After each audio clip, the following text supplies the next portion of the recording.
우리가 인생을 살면서 인생을 표현하는 몇 가지 표현들이 있는데 그 중에 하나가 구사일생인 것 같아요. 구사일생. 이 뜻은 9번 죽을 뻔하다가 한 번 살아난다라는 뜻입니다. 여러 차례 죽을 고비를 겪고 겨우 살아날 때 구사일생이다. 이렇게 인생을 표현하는 것 같아요. 참으로 이 세상을 살아간다라는 것은 파란만장한 인생을 사는 것 같아요. 성경에 등장하는 믿음의 아버지 야곱은 바로의 왕 앞에서 이런 고백을 합니다. 제가 험악한 세월을 보냈습니다. 그 말을 돌려서 생각하면 야곱이 구사일생했다라는 거예요. 여차하면 인생이 끝날 뻔했다라는 것입니다. 그런 험악한 삶의 자리 가운데 창조주 하나님께서 붙들어 주시고 능력 주셔서 오늘까지 이르게 되었다라는 고백입니다. 오늘 예배 자리에 나오신 성도님들, 주님 날아가는 그날까지 생명의 주인 되신 하나님께서 붙들어 주셔서 의의 길, 생명의 길, 평안의 길을 걸어가는 주의 친백성들 다 되실 줄로 믿습니다. 저는 어렸을 때 이 유년 시절 중마고우의 죽음을 직면하고 성인이 된 이 지금까지 제 안에 맴도는 인생의 질문들이 몇 가지가 있습니다. 잘 들어보세요. 어떤 인생의 질문들을 하고 살아가는지, 어떻게 사는 것이 잘 사는 것일까? 내 삶의 의미는 무엇일까? 살아남은 자들이 감내해야 될 인생의 역할이 있다면 무엇일까? 나는 누구를 위해, 무엇을 위해 사는 존재인가? 나는 어떻게 살아야 될까? 우리 성도님들은 세상을 살아갈 때 스스로 자신을 바라보시면서 어떤 질문을 하고 살아가실까요? 예수님을 만나고 하나님을 만나고 목사가 되었습니다. 목회를 하는 하루하루 동안 기도의 자리에서, 말씀의 자리에서 끊임없이 밀려오는 내적 음성이 있어요. 인생 여정 다 끝이 나고 예수님을 만나는 날, 하나님을 만나는 날, 나는 하나님 앞에 어떤 존재로 서게 될까? 주님께서 내 인생 여정을 보시고 어떻게 평가하실까? 우리 성도님들은 그날 예수님 만났을 때 예수님께서 성도님들의 삶을 어떻게 평가하실 것 같습니까? 말씀 속에 등장하는 이 바울도 한 인생을 살았습니다. 이 세상을 두 번 사는 사람은 없어요. 인생은 이생이 아니고 두 번 사는 것이 아니고 한 번 사는 일생입니다. 두 번 사는 사람 없습니다. 바울도 일생의 인생을 살아가면서 동일한 인생 고뇌가 있었던 것 같습니다. 바울이 진정으로 소망하는 삶, 그 삶은 어떤 모습이었을까요? 오늘이라도 당장 천국 가고 싶다. 바울은 그러한 고백을 하면서 인생을 살았던 것 같습니다. 8절 말씀에 바울의 진정성 있는 고백이 기록되어 있어요. 우리 8절 말씀 함께 읽어보겠습니다. 시작. 우리가 담대하여 원하는 바는 차라리 몸을 떠나 주와 함께 있는 그것이라. 아멘. 바울이 고백하기를 차라리 몸을 떠나 주와 함께 있는 그것이라. 차라리예요. 선택할 수만 있다면 몸을 떠나서 예수님과 함께 있고 싶다라는 것입니다. 이것이 바울이 고백하고 있는 삶의 모습이에요. 바울이 진정으로 동경하는 삶, 그 삶은 어떤 삶입니까? 천국의 삶입니다. 바울은 하나님께서 지금 부르시면 바로 천국 가고 싶다라고 고백하고 있는 거예요. 천국 일찍 가서 구주 예수님과 영원한 삶을 누리고 싶다, 이렇게 고백하고 있는 것입니다.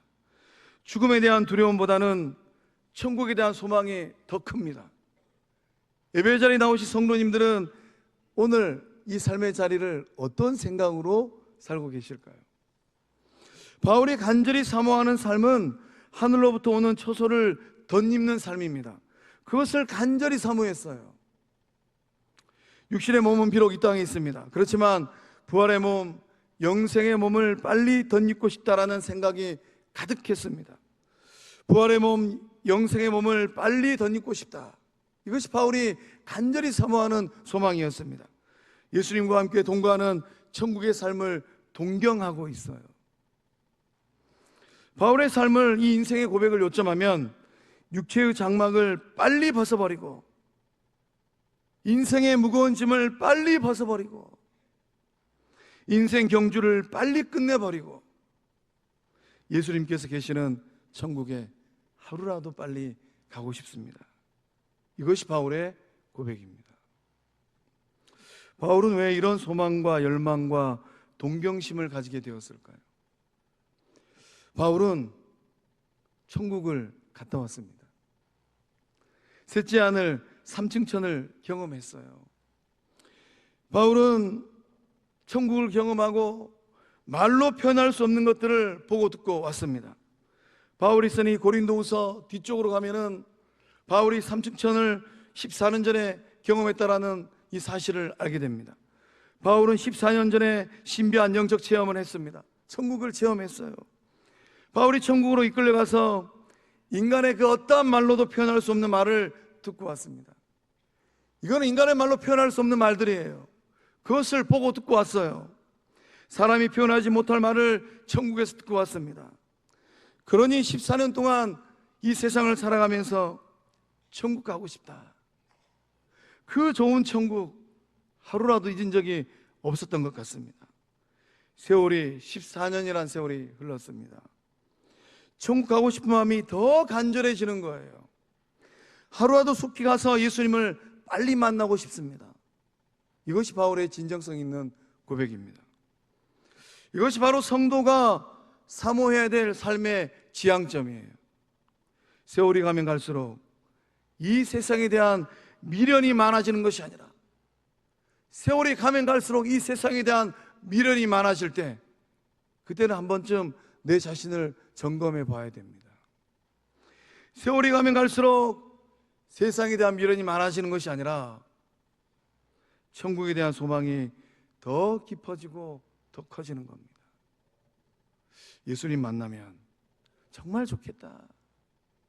예수님 만나면 너무 행복하겠다. 내 사랑하는 주님께서 나를 품에 안으시고 나에게 뭐라고 말씀하신다. 이것이 기다려진다. 세상을 살아갑니다. 우리 모두는 세상 속에서 이런 일도 하고 저런 일도 합니다. 그렇지만 그 마음속에 간절한 소망이 있다면 어떤 소망이 있어야 될까요? 그 간절한 소망이 구주 예수님에게 있고 그 간절한 소망이 하늘 아버지에게 있고 그 간절한 소망이 내 주님 계시는 저 천국에 있어야 될 줄로 믿습니다. 이런 바울에게도 인생의 고뇌가 있었습니다. 무슨 고뇌였을까요? 심판대 앞에 서는 것입니다. 예수님께서 심판대 앞에서 나에게 물으실 텐데 나는 무슨 말을 해야 될까? 이것이 바울의 고뇌였습니다. 그 고뇌가 10절 말씀에 기록되어 있어요. 우리 함께 읽어보도록 하겠습니다. 시작. 이는 우리가 다 반드시 그리스도의 심판대 앞에 나타나게 되어 각각 선악간에 그 몸으로 행한 것을 따라 받으려 함이라. 아멘. 아멘. 주어는 복수입니다. 이는 바울 혼자만 쓰는 게 아니고 우리가 다 반드시 그리스도의 심판대 앞에 나타나게 되리라. 우리예요, 우리. 그 우리 안에는 최목사도 있고 거룩한 빛 성광교회 장로님들도 있고 안수 집사님들도 있고 권사님들도 있고 성도님들도 있고 우리의 후대 자녀들도 있습니다. 우리 모두는 다 반드시 그리스도의 심판대 앞에 서야 됩니다. 그래서 바울이 진지하게 인생 고민하는 거예요. 천국 빨리 가고 싶은데 천국 가면은 심판대 앞에 서서 구주 예수님을 만나야만 합니다. 주께서 심판대 앞에서 내 인생살이의 선악간에 행한 대로 심판하십니다. 나는 어떤 평가를 받을까? 이것이 두렵고 떨리는 바울의 마음이에요. 우리가 세상을 살면서 일이 잘못돼가지고 법원에 가서 판사 앞에 설 때 정말 긴장하잖아요. 하물며 생명의 그런 대신은 우리 주님 앞에 서서 내 인생의 시작과 끝을 정확하게 알고 계시는 창조주 하나님 앞에 섰을 때에 우리의 마음은 어떤 마음일까요? 우리 성도님들 하나님 믿으세요? 대답이 한 10분의 1밖에 안 나오고 나머지 한 10분의 9는 하나님을 믿는지 안 믿는지 제가 다시 한번 여쭤보겠습니다. 우리 성도님들 하나님 믿으세요? 예수님 믿으세요? 그렇다면 우리 또한 이 시간만큼은 두렵고 떨리는 마음으로 긴장해야 됩니다. 내 인생 여정이 다 끝나고 심판대 앞에 섰을 때 생명의 그런 되시는 하나님께서 여러분의 생일 10달 전에 그 어머니 모태에서 창조하신 그 창조주 하나님께서 오늘까지 살고 온 여러분의 삶을 바라보시면서 어떻게 평가하실까요? 여러분을 위하여 그 몸을 십자가에 내어주신 구주 예수님께서 여러분의 삶을 바라보시면서 어떻게 평가하실까요? 예수님께서 여러분에게 주신 시간과 물질과 건강과 관계와 가정과 일터와 영적 공동체를 통하여서 어떤 열매를 어떻게 맺고 계실까요? 예수님 만나는 날 주님께 드릴 열매를 가득 안고 계실까요? 알곡신앙일까요?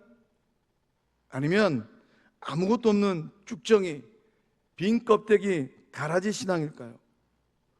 우리는 그날 주님께 돌려야 될 세 가지가 있습니다. 영광과 존귀와 감사를 돌려야 됩니다. 이 세 가지는 우리가 이 세상에 사는 동안에 또한 이 세상을 떠나서 주님 만나는 그날까지 돌려야 될 세 가지입니다. 문제는 예수님께 돌려야 될 이 영광과 존귀와 감사를 가운데에서 가로채는 게 문제예요. 우리 주님께 돌려야 될 영광이 있고 성부 하나님께 돌려야 될 존귀함이 있고 성령 하나님께 돌려야 될 감사가 있는데 그것을 가운데서 싹 가로채 버립니다. 이러한 삶의 모습이 오늘 고통 가운데 있는 성도들과 고통 가운데 있는 교회들과 목회자들과 직분자들의 문제입니다. 성도가 지향해야 될 삶의 종착지는 어디일까요? 어린 양 예수 그리스도의 존전 그 앞입니다. 주님 발치에 엎드려 예배 자리에 나오신 성광의 모든 권속들은 영광과 존귀와 감사를 돌려드리는 주의 친백성들 다 되실 줄로 믿습니다. 거룩한 빛 성광 공동체는 주님 오시는 그날까지 성삼일체 하나님 앞에 영광과 존귀와 감사를 돌려드리는 영적 공동체 성령의 전 된 줄로 믿습니다. 하나님의 심판 앞에 서는 것이 인생의 종착역입니다. 이 사실을 알고 있는 바울은 한 가지 인생 결정을 합니다. 어떤 결정을 했을까요? 하나님의 기쁨이 되는 삶을 살아야 되겠다.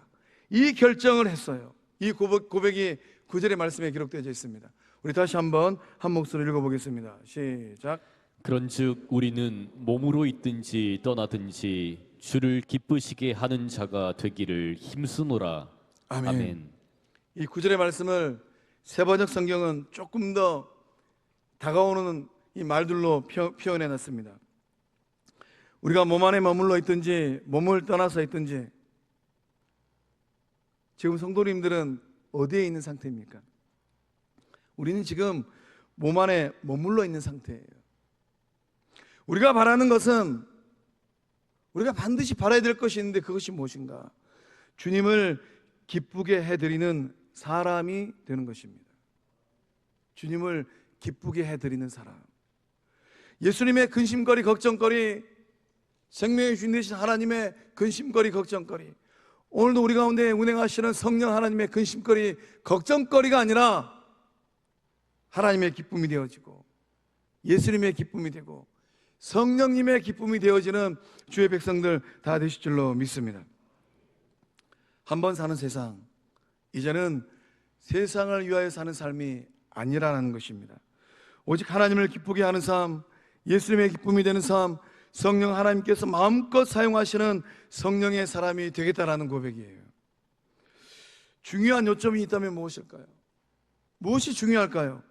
예수님을 기쁘게 하는 삶은 그냥 되는 삶이 아닙니다. 그래서 바울이 고백하기를 주를 기쁘시게 하는 자가 되기를 힘쓰노라. 이 힘쓰노라라는 이 단어는 헬라어로 필로티 무메다라는 단어를 썼습니다. 이 힘쓰다라는 이 말의 뜻은 야망이 있다라는 거예요. 야망은 궁극적인 삶의 목표입니다. 우리 성도님들은 어떤 야망이 있을까요? 그 청춘의 때에 어떤 야망이 있었을까요? 갈렙과 같은 인생의 그 황혼기에 어떤 야망이 그 마음 가운데 있으실까요? 서울대학교를 가고 싶은 야망이 있으면 공부하는 학생들은 재수도 하고 삼수도 하고 편입도 합니다. 많은 돈을 벌고 싶고 돈을 벌고 성공하고 싶은 야망이 있으면 어떻게 합니까? 소 한 마리 팔아가지고 사업도 하고 중동도 가고 자동차도 만들잖아요.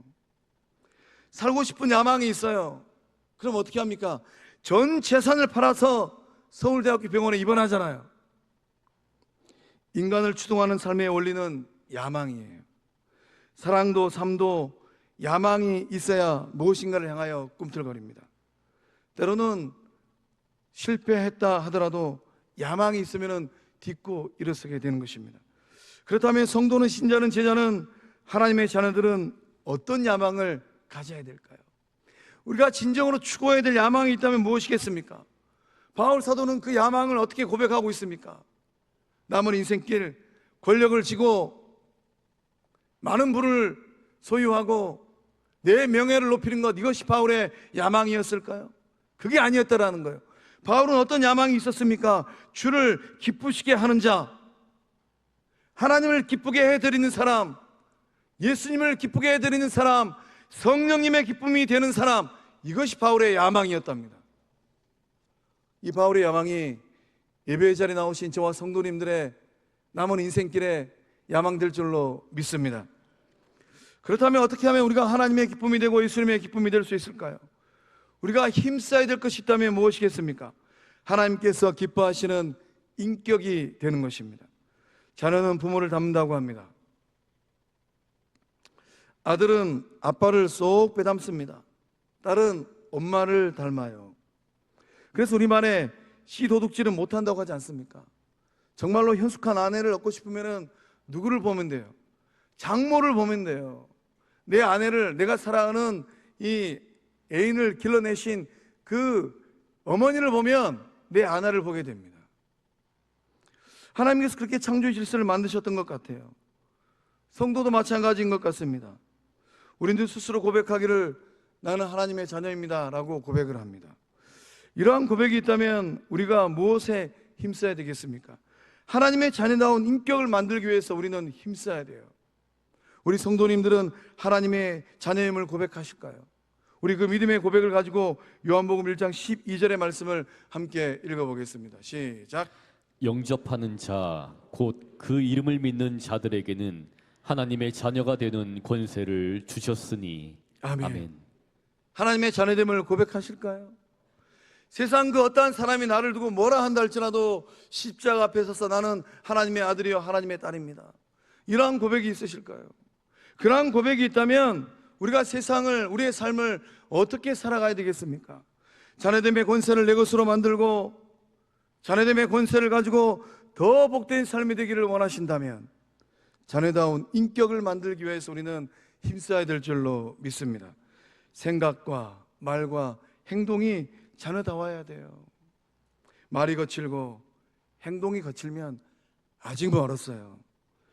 여전히 날카로운 뿔로 이리저리 박는 염소 자리에 앉아 있는 것입니다.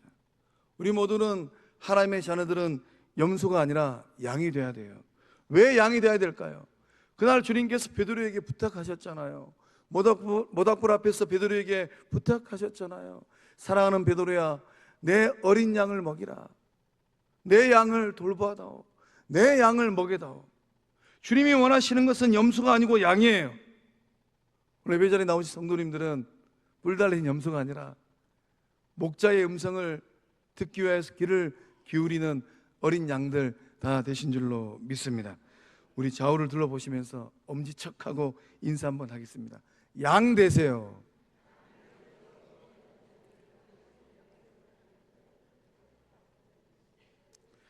우리 가운데 염소는 없는 줄로 믿습니다. 양이 되셔야 돼요. 주님이 찾고 있는 주의 백성, 하나님의 자녀는 염소가 아니고 양입니다. 여러분을 향하시는 하늘아버지 성부 하나님의 소망이 있다면 무엇일까요? 여러분이 하나님의 형상을 회복하는 것입니다. 여러분의 얼굴이 하나님의 얼굴이 되는 것입니다. 여러분이 예수님을 쏙 빼닮는 거예요. 창세기 1장 26절과 27절의 말씀 보면 나를 지으신 분이 누구인가 하는 것을 알게 돼요. 하나님이 이르시되 우리의 형상을 따라 우리의 모양대로 우리가 사람을 만들고, 하나님이 자기 형상 곧 하나님의 형상대로 사람을 창조하시되, 여러분의 얼굴이 누구의 얼굴일까요? 누가 여러분을 만드셨을까요? 그날 야곱은 하나님의 얼굴을 보았습니다. 야곱이 어떻게 하나님의 얼굴을 보았습니까? 그날 야곱은 용서하는 형님 에서의 얼굴에서 하나님의 얼굴을 보았어요. 그날 제자들은 환하게 빛난 예수님의 얼굴에서 하나님의 얼굴을 보았습니다.